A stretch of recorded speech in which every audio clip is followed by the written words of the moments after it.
दाई हुनुहुन्छ, निर्मल दाई। ओ निर्मल दाई मेरो निर्मल अब उहाँ इटली गइहाल्नुहुन्छ हामीलाई छोडेर। के भन्नु नि दाइले पहिला के छोडेर अहिले अब मैले छोडी नि जाँदैछु म। भोलि जानु हुँदैन, अब हामी एक्लै हुन्छौँ। बच्चीदेखि खेलेको साथी हो हामी होइन। ओहो त्यो हो अब यता रोड कन्स्ट्रक्ट हुँदैछ साथीहरू। यो हाम्रो गाउँको रोड हो, यहाँ रोड कन्स्ट्रक्ट हुँदैछ साथीहरू। कति आम फलेको छ। दाई यहाँ चोड्न जानु भइरहेको छ आँप। दाई तपाईँ चोड्न जानु भइरहेको छ आँप? नहीं त्यस्तै लागिरहेको छ मलाई किन त। चोर्ने त्यस्तै लागिरहेको छ, चोड्न जानु भइरहेको छ यहाँ। रुख चढ्न आउँदैन मलाई, म आँप चोर्नु के भन्नु। अनि अब हामी जुन ठाउँमा पहिला बस्थ्यौँ नि त्यो ठाउँले तपाईँले हेर आउँछु कस्तो छ हाम्रो।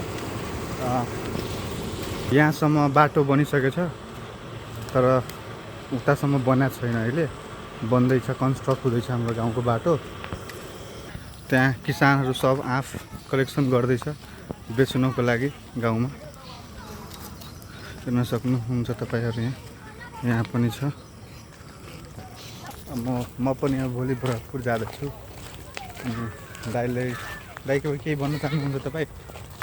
के भन्नु, जाऊ राम्रोसित पढ, केटीसेटी कम घुमाऊ, त्यो त पढाइमा ध्यान दिनु पर्यो। केटीसेटी घुमाउँदैन दाइ, मलाई कोही लाइक पनि गर्दैन। त्यस्तो पनि हो कि म त्यस्तो स्टुडेन्ट छैन कि। दाइ अहिले ब्याचलर सकाएर अहमदाबादबाट आउनु भएको छ। दाइ तपाईँ केमा ब्याचलर गर्नुभएको छ? म एरोनोटिकल इन्जिनियरिङमा बिटेक। दाइ अहिले एरोनोटिकल इन्जिनियर ब्याचलर गरेर अनि अब के को लागि तपाईँ जाँदै हुनुहुन्छ बाहिर? मास्टर्सको लागि।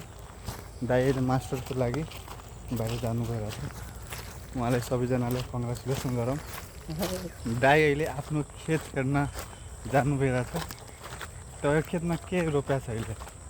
अहिले त केही छैन। दाइको खेतमा अहिले केही छैन, तर पनि अब दाइको खेत छ, रुपियाँ छ, धानको बिउ रोप्या छ। अब हामी सधैँ यहीँ आएर बस्छु। यो हाम्रो गाउँको पोखरी भयो, पोन्ड भयो होइन, सधैँ हामी यहीँ आएर बस्थ्यो। अब भोलिदेखि आउँदैन होला गएपछि। दाइ पनि एक्लै हुनुहुन्छ, त्यही हो साथीहरू।